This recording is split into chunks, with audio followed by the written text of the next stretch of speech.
ہم نے شرعی عدالت کو طاقتور بنانے کا آئینی راستہ اختیار کیا. ہم نے اسلامی نظریاتی کونسل کے سفارشات کو ڈبیٹ کے لیے پارلیمان میں پیش کرنے کا دستوری حق حاصل کیا. 1 سال سے زیادہ عرصہ گزرنے کے باوجود اس وقت تک اسلامی نظریاتی کونسل کی ایک سفارش بھی ڈبیٹ کے لیے پیش نہیں ہو سکی. اس کا معنی یہ ہے کہ کیا وہ سب کچھ دفع الوقتی تھا؟ اس وقت مجبوری تھی، کچھ حاصل کرنا تھا تو اس میں جو چیز آئے آپ قبول کرتے چلے جائیں. یہ چیز میرے خیال میں سیاسی لحاظ سے بڑے بونے پن کا مظاہرہ ہے، اس طریقے سے سوچنا کہ جی بس ٹھیک ہے ڈنگ ٹپاؤ اور بات مانو اور آگے پھر اس کے بعد.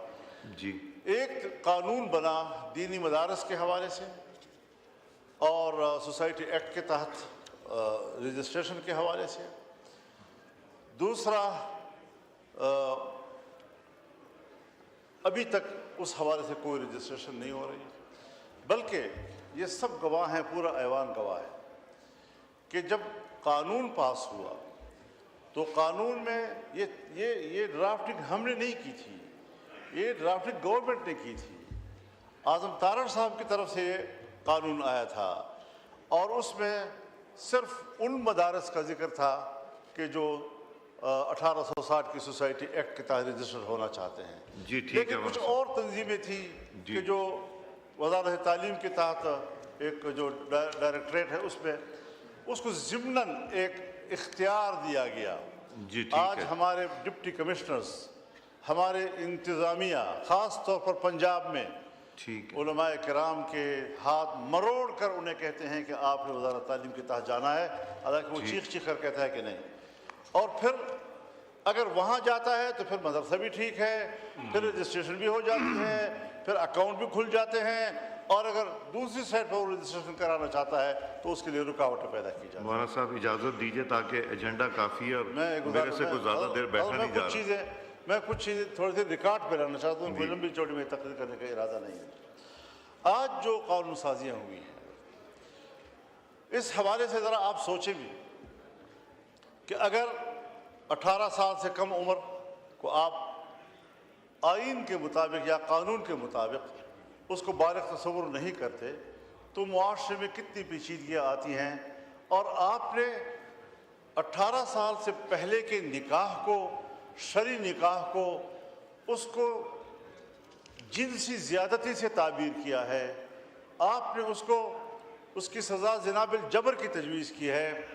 آپ مجھے بتائیں کہ ایک طرف آپ ان کو جنسی زیادتی بھی کہیں، ایک طرف آپ ان کو زنا بالجبر سے بھی تعبیر کریں، اور دوسری طرف آپ یہ بھی کہیں کہ اگر بچے پیدا ہو گئے تو وہ جائز ہوں گے اور اس کی کفارت. مولانا صاحب ایجنڈا بہت بڑا ہے، پلیز تو ایک تو یہ مہربانی کیجیے وائنڈ اپ کر لیں. دوسری چیزیں جو ٹرانسجینڈر کے حوالے سے ہیں، حضرت یہ چیزیں اسلامی نظریاتی کونسل مسترد کر چکی ہے، جی شرعی عدالت مسترد کر چکی ہے. جب ہمارے وہ ادارے جس کی حیثیت یا عدالت کی ہے یا ہمارا آئینی ادارہ جو سفارشات پیش کرتا ہے، وہ سب اس پر متفق ہیں کہ اس قسم کے اقدامات جو ہیں وہ غیر شرعی ہیں، قرآن و سنت کے منافی ہیں، تو آپ نے اغراض و مقاصد میں لکھا ہے کہ یہ اقوام متحدہ کے منشور کا تقاضا ہے، ٹھیک ہے، یا ان کے مطالبات کا تقاضا ہے. کیا آپ نے اقوام متحدہ کے منشور اور اس کے آئین اور انسانی حقوق کا حلف اٹھایا ہے، یا آپ نے اس آئین کا حلف اٹھایا ہے جس آئین کے تحت آپ قرآن و سنت کے تابع قانون سازی کے پابند ہیں، اس کے خلاف نہ کرنے کے آپ پابند ہیں؟ اس حوالے سے ذرا اپنا امتحان لیجئے، اور جو غلطیاں آپ لوگ کر رہے ہیں نوٹ کریں.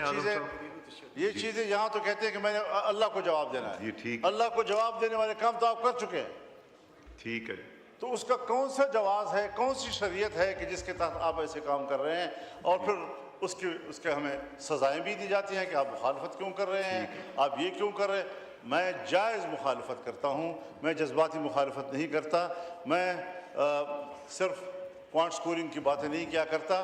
میں اس ایوان کو توجہ دلانا چاہتا ہوں کہ آپ نے یہ غلطیاں کی ہیں، اس کو آپ ریموو کریں، واپس کریں. جس طرح کہ آج آپ نے کچھ چیزیں omit کی ہیں اس کو بھی آپ omit کریں، اور آئین کو ٹھیک کریں اور قانون کو ٹھیک کریں.